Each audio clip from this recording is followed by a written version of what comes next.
Hello everyone, welcome to the Commerce e-पाठशाला, your own channel. आज से हम जो है यूजीसी नेट के नेट और जेआरएफ के प्रिपरेशंस को स्टार्ट करते हैं। जो चैनल का जो मेन एम था कि आपके जो यूजी और पीजी लेवल के स्टूडेंट्स हैं उनको बेनिफिट करना। तो अब बेसिकली आपके पीजी के स्टूडेंट्स हैं, उनके एग्जामिनेशंस होने वाले होंगे, या फिर जो फर्स्ट ईयर सेकेंड ईयर वाले हैं फर्दर वो नेट यूजीसी नेट के लिए जाना चाहेंगे, तो ये चैनल जो है फर्दर आपको हेल्प करेगा यूजीसी नेट के प्रिपरेशन में। This is me Anupama Shukla, your presenter. First पे हम इसमें आपको दोनों पेपर डिस्कस करेंगे, ठीक है। एक बारी आपका एक यूनिट करके डिस्कशन शुरू करेंगे, पेपर 1 और पेपर 2 का, ठीक है। बेसिक जो चैप्टर्स हैं उसको कवर करेंगे और कोशिश करेंगे कि आपके एग्जामिनेशन में आपका नेट जेआरएफ क्वालिफाई हो, ओके। तो coming to the paper 1, first paper में आपका बहुत सारे यूनिट्स, इसमें आपके बहुत सारे टॉपिक्स हैं, लेकिन पहला यूनिट हम स्टार्ट करते हैं सबसे पहले टीचिंग एप्टीट्यूड का। इसके पहले कि हम आगे फर्दर चले, सबसे पहले देख ले कि टीचिंग एप्टीट्यूड का सिलेबस क्या है। तो टीचिंग एप्टीट्यूड का ये सिलेबस है आपका रिसेंट यूजीसी के सिलेबस के हिसाब से है, जो सिलेबस यूजीसी ने प्रिस्क्राइब किया है। पहला आपका है टीचिंग से रिलेटेड। तो सबसे पहले जानना है कि कंसेप्ट क्या है, ऑब्जेक्टिव्स क्या है, लेवल ऑफ टीचिंग क्या है, मेमोरी, अंडरस्टैंडिंग, रिफ्लेक्टिव, कैरेक्टरिस्टिक्स और उसकी बेसिक रिक्वायरमेंट्स। फिर लर्नर के characteristics, latest characteristics of adolescents, adults, learners, academic, social, emotional and cognitive individual differences. Then factors affecting the teaching related to teacher, learner, support material, instruction facilities, learning environment and institutions. Then आपका है methods of teaching institutions of higher learning. हम higher learning की बात करेंगे भी, teacher centered versus learner centered। यानी पहले क्या था, पहले कंसेप्ट था कि टीचर सेंटर, जो टीचर आया पढ़ा के चला गया वही कंसेप्ट है, बट आज का कंसेप्ट क्या है, today's concept is learner centred. जो लर्नर की इच्छा होगी या जो लर्नर के हिसाब से होगा, बेनिफिट होगा, वो हम पढ़ाएंगे, okay. Offline methods, online methods, कितना अच्छा तरीका है ऑनलाइन मेथड्स का। आज का डिफरेंट जो पोर्टल्स हैं आपके, ऑनलाइन पोर्टल्स जो अवेलेबल हैं जिसके थ्रू पढ़ाई होती है, स्वयं का पोर्टल हो, स्वयं प्रभा हो, मूक हो, ठीक है। देन इसके बारे में डिटेल में हम पढ़ेंगे आगे फर्दर। फिर टीचिंग सपोर्ट सिस्टम आपका क्या है, traditional, modern and ICT based. Evaluation systems क्या है, जैसे स्कूल बेस्ड, स्कूल में क्या इवैल्यूएशन सिस्टम है और हायर एजुकेशन में आपके क्या इवैल्यूएशन सिस्टम है, ठीक है। तो coming to the concept of teaching, सबसे पहले जान ले कि टीचिंग क्या है। क्यों जानना भाई टीचिंग क्या है, कंसेप्ट क्या जरूरी है। हम क्या नहीं जानते पढ़ाना क्या होता है या पढ़ना क्या होता है। अरे हम पढ़ा सकते हैं किसी भी क्लास को, तो ये नहीं होता। जब भी आप जो है आप यूजीसी नेट क्वालिफाई करेंगे या जेआरएफ होंगे, तो आप जाहिर सी बात है पीएचडी करेंगे और आप असिस्टेंट प्रोफेसर की जो पोस्ट होती है उसके लिए एलिजिबल हो जाएंगे। तो आप असिस्टेंट प्रोफेसर बन के करेंगे क्या, पढ़ाएंगे बच्चों को। तो सबसे पहले तो हमें बेसिक पता होना चाहिए टीचिंग होता क्या है, ठीक है। तो अलग अलग लोगों ने बहुत सारी डेफिनेशंस दी है, उन डेफिनेशंस को हमको पढ़ना नहीं है, हमको बस बेसिक जस्ट जानना है कि टीचिंग क्या है। तो कुछ लिखी हुई पढ़ते हैं। Teaching is to cause the people to learn and acquire the desired knowledge, skill and also desirable ways to living in the society. ठीक है, यानी टीचिंग क्या है, टीचिंग एक तरीका है जिससे हम जो पीपल्स हैं, हमारे स्टूडेंट्स हैं, उनको कुछ सिखाएं और डिजायर्ड नॉलेज दें, स्किल दें, जिससे वो क्या करें, अपने लिविंग सोसाइटी में अर्न कर सकें। फिर नेक्स्ट है, a role of a teacher is to act as a facilitator of learning by leading discussions, providing opportunities to ask open-ended questions, guiding the process and task, and enabling the active participations of learners to engage with idea. यानी next क्या है, एक जो है teacher का role क्या होना चाहिए, फैसिलिटेटर का, जो कि लर्नर को मदद करे। क्यों, किसमें मदद करे, ताकि वो डिफरेंट आइडियाज को डेवलप कर पाए। और ये आइडियाज कैसे डेवलप होगा, जैसे कि कोई बच्चा एक क्वेश्चन, ओपन एंडेड की बात की, ओपन एंडेड क्वेश्चंस की बात की गई है, कि उसको मौका मिले कि वो डिफरेंट ओपन एंडेड क्वेश्चंस में या आपके डिस्कशंस में एंगेज होता है। जनरली हम क्लासेस में क्वेश्चंस क्यों पूछते हैं, ताकि आप एक क्वेश्चन से पूछिए, दूसरा आंसर आता है, फिर उससे दूसरा बच्चा इंटरेक्ट करता है, तो एक तरह से आपका क्या होता है, एक गाइडिंग सेशन होता है, एक ओपन एंडेड सेशन होता है, जहाँ पे एक क्वेश्चन से दूसरा आता है, दूसरे से तीसरा आता है, तीसरे का चौथा आता है, एक क्यों के जवाब से दूसरा क्यों निकलता है। और ऐसे ही क्या होता है, आप उसके बारे में सोचते हैं और सोचते सोचते क्या होता है, आप एक नए आइडिया को जनरेट करते हैं, ठीक है। तो यहाँ पे टीचिंग का काम क्या है, बच्चों के दिमाग में जो डिफरेंट आइडियाज हैं उनको जनरेट करना, उनको एनकरेज करना, उनको मोटिवेट करना। तो सिंपल लैंग्वेज में अगर कहें तो क्या है, it's a process of transfer of knowledge from the teacher to the learner. Simple शब्दों में ये कहा जा सकता है। ठीक है, अब ऑब्जेक्टिव क्या है? ये तो बेसिक ऑब्जेक्टिव्स हैं। ठीक है, फिर डिविजनल हम सेक्शन वाइज भी ऑब्जेक्टिव पढ़ेंगे, लेकिन अगर एक बात करें तो टीचिंग का बेसिक ऑब्जेक्टिव क्या होना चाहिए, तो बेसिक ऑब्जेक्टिव है to bring desired change in students. जो चेंज हम स्टूडेंट्स में चाहते हैं वो चेंज उनके अंदर हम ले आए। Next, to shape the behaviour, यानी जो स्टूडेंट का बिहेवियर है, जो लर्नर का बिहेवियर है, उसको हम शेप करें, उसको सही दिशा दें, सही डायरेक्शन दें, सही गाइड करें। देन टू अक्वायर नॉलेज, यानी सबसे बेसिक इंपॉर्टेंट चीज ये भी है कि उसको नॉलेज दिया जाए, सही चीज का ज्ञान दिया जाए। ठीक है, बिना नॉलेज की वो अजय ना अधगल गगड़ी छिलकत जाए। So when you are giving knowledge to somebody, give it full, otherwise don't give it. Half knowledge is more dangerous.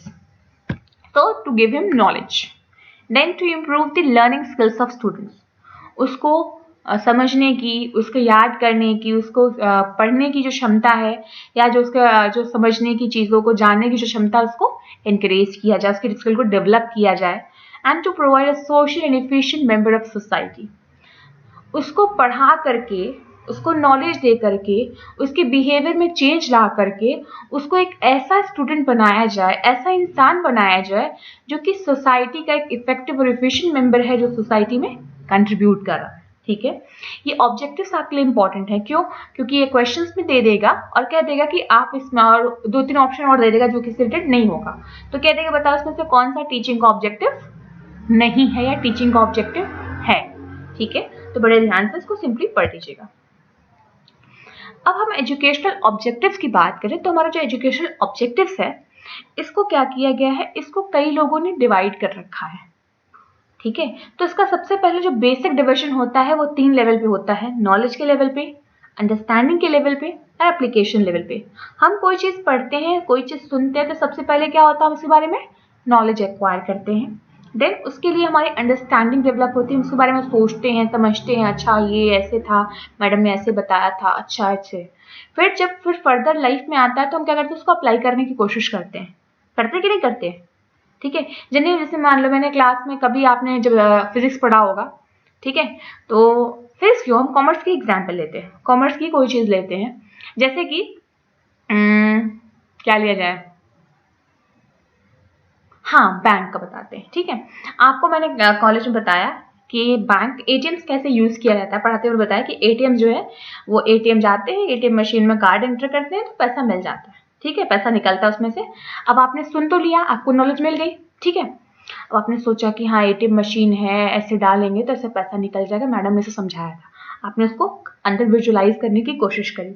फिर क्या हुआ, आप गए एटीएम, ठीक है, बैंक एटीएम गए, आपने वहाँ क्या किया, एप्लीकेशन किया कि हाँ पहला स्टेप मैम ने कहा था कि सबसे पहले कार्ड एंटर करना, कार्ड एंटर किया, फिर स्क्रीन पे जो डिटेल्स आया उसको भरना, फिर धीरे धीरे आप विजुअलाइज करने लगोगे।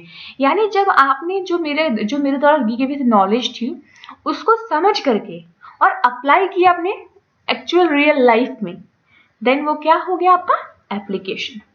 तो इसी तीनों के बेसिस पे आपके एजुकेशन जो है उसके ऑब्जेक्टिव को बांटा गया है। ठीक है, इसी में से आपका जो 3 लेवल पे बटा है, सबसे पहला है नॉलेज लेवल। नॉलेज लेवल जो था वो दिया गया था बीएस ब्लूम के द्वारा, ये बीएस ब्लूम की टेक्सोनॉमी भी कहते थे इसको। ठीक है, जो ज्यादातर आता है वो आपका बीएस ब्लूम का टेक्सोनॉमी से ज्यादा क्वेश्चन आते हैं। ठीक, दूसरा है अंडरस्टैंडिंग लेवल जो कि आपका कर्थवाल ने दिया था। तीसरा है आपका एप्लीकेशन लेवल जो कि सिम्पसन ने दिया था। अब थोड़ा इसको हम डिटेल में पढ़ लेते हैं। ठीक है, नॉलेज लेवल के अंदर भी, नॉलेज लेवल में जो नॉलेज लेवल एजुकेशन ऑब्जेक्टिव था उसके अंदर आपका 6 ऑब्जेक्टिव था। इनके हिसाब से एक एजुकेशन में 6 ऑब्जेक्टिव होते हैं, ये बीएस ब्लूम ने दिया था। अंडरस्टैंडिंग वाला ये आपका कर्थवाल ने दिया है और एप्लीकेशन आपका सिम्पसन ने दिया है, कभी कभी ये पूछ लेता है। इसको हम और नाम से भी जानते हैं, जैसे आपका ये जो नॉलेज है इसको हम कॉग्निटिव डोमेन भी कहते हैं। नॉलेज लेवल को हम कॉग्निटिव क्या कहते हैं, कॉग्निटिव डोमेन। अंडरस्टैंडिंग लेवल को हम कॉम्प्रिहेंसिव या अफेक्टिव लेवल भी कहते हैं। क्या कहते हैं, कॉम्प्रिहेंसिव या अफेक्टिव लेवल। और एप्लीकेशन को हम साइकोमोटर डोमेन कहते हैं। क्या कहते हैं? साइकोमोटर डोमेन भी कहते हैं। तो इन वर्ड को ध्यान में रखिए। कॉग्निटिव डोमेन यानी कॉग्निटिव नॉलेज की बात कर रहा है या कॉग्निटिव डोमेन की बात कर रहा है तो वो नॉलेज लेवल की ऑब्जेक्टिव्स की बात कर रहा है। अगर वो कॉम्प्रिहेंसिव या अफेक्टिव लेवल की बात कर रहा है तो वो अंडरस्टैंडिंग लेवल की बात कर रहा है। अगर वो साइकोमोटर डोमेन की बात कर रहा है यानी वो एप्लीकेशन लेवल की बात कर रहा है। Now coming to the first one, knowledge. Knowledge level पे इसमें अगेन आपका क्या है? 6 ऑब्जेक्टिव दिया है। सबसे पहले ये बीएस ब्लूम ने दिया है, उन्होंने कहा कि सबसे पहला ऑब्जेक्टिव क्या है? नॉलेज को इकट्ठा करना। दूसरा ऑब्जेक्टिव है उसको समझना। तीसरा है उसको अप्लाई करना। चौथा उसको एनालाइज करना, उसका एनालिसिस करना। पांचवा उसका सिंथेसिस करना। छठवां उसका इवैल्यूएशन करना। ठीक। देन है अंडरस्टैंडिंग। अंडरस्टैंडिंग में क्या है आपका? रिसीविंग, कोई चीज को रिसीव करना।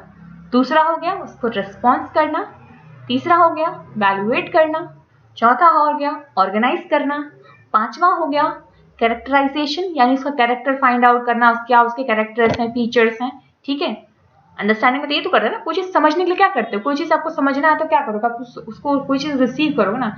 ठीक है, नॉलेज मिल गई है, अब उसको समझना है तो ठीक है, दिमाग में पहले सोचे कि अच्छा क्या था, फिर सोच के उसका रिस्पॉन्स, अच्छा ये ऐसे था, ऐसे रिस्पॉन्स करना चाहिए। फिर उसको वैल्यूएट करोगे करना चाहिए कि नहीं करना चाहिए। फिर उसको आप ऑर्गेनाइज करोगे, सिस्टमैटिक करोगे ये कि ये। फिर कैरेक्टराइज करने की कोशिश करो, अच्छा इसका फीचर ये है, ऐसा है। फिर एक कंसेप्ट आपके दिमाग में उसका डेवलप हो जाएगा। तो ये एक अंडरस्टैंडिंग का लेवल हो गया। ठीक। फिर एप्लीकेशन पे आते हैं। अब एप्लीकेशन की बारी है, आप उसको अप्लाई करने जा रहे हो तो सबसे पहले क्या करोगे? परसेप्शन लेके चलोगे, हाँ हो जाएगा क्योंकि मैंने देखा है, मैंने सुना है, मैंने समझ लिया है, उसके बाद कर लूंगा। ठीक है। सेट, आप एक सेट मतलब एक प्रॉपर सेट आप बनाओगे अपने एक्शंस का, अपने ऑर्डर्स का, अपने एक्टिविटीज का। फिर आप गाइडेड रिस्पॉन्स के हिसाब से चलोगे, अच्छा ऐसे हुआ था, ऐसे डालना था, ऐसे करना था। ठीक है। फिर आप उस मैकेनिज्म को फॉलो करोगे, फिर उसको कॉम्प्लेक्स या सिंपल जैसा है उसको फॉलो करोगे, उससे सिंपल इसका रिस्पॉन्स आएगा। ठीक है। तो ये आपको जानना है, बेसिकली इसकी हेडिंग जाननी, बहुत डिटेल में आपको नहीं जानना है। इसमें सबसे इंपॉर्टेंट, जो सबसे ज्यादा इंपॉर्टेंट आता है वो आपका नॉलेज लेवल का जो है। ठीक है। इसमें ब्लूम्स की टेक्सोनॉमी के हिसाब से ये जो आपका एप्लीकेशन अंडरस्टैंडिंग है, एप्लीकेशन है, अंडरस्टैंडिंग है, एनालिसिस है, नॉलेज लेवल सिंथेसिस, इवैल्यूएशन, ये बहुत अच्छा आता है। इसमें से क्या कहते हैं, कभी कभी सिस्टम पूछ लेता है कि आप इसका जो सीक्वेंस है वो बताइए। ठीक है। नॉलेज का सीक्वेंस, जैसे ये पूरा सीक्वेंस है ना, knowledge, understanding, application, analysis, synthesis, तब इवैल्यूएशन। ठीक है। तो मान लो दे दिया कि एनालिसिस, सिंथेसिस, इवैल्यूएशन, इसका सीक्वेंस बताइए। तो सबसे पहले एनालिसिस आता है, सिंथेसिस आता है, एनालिसिस आएगा, तो सिंथेसिस आएगा। ऐसे क्वेश्चन पूछ सकता है। ठीक। या रिस्पॉन्स कौन से लेवल का है, कौन सी लेवल की मैम आपका एजुकेशनल लेवल में आता है, ऑब्जेक्टिव में आता है, रिस्पॉन्स ऑफ अंडरस्टैंडिंग है। आपको ये बेसिक हेडिंग से आनी है बस। ठीक है। तो आज हमारा जो है टीचिंग का पहला टॉपिक इस पे कंप्लीट हो गया है। ठीक है। Okay, thank you.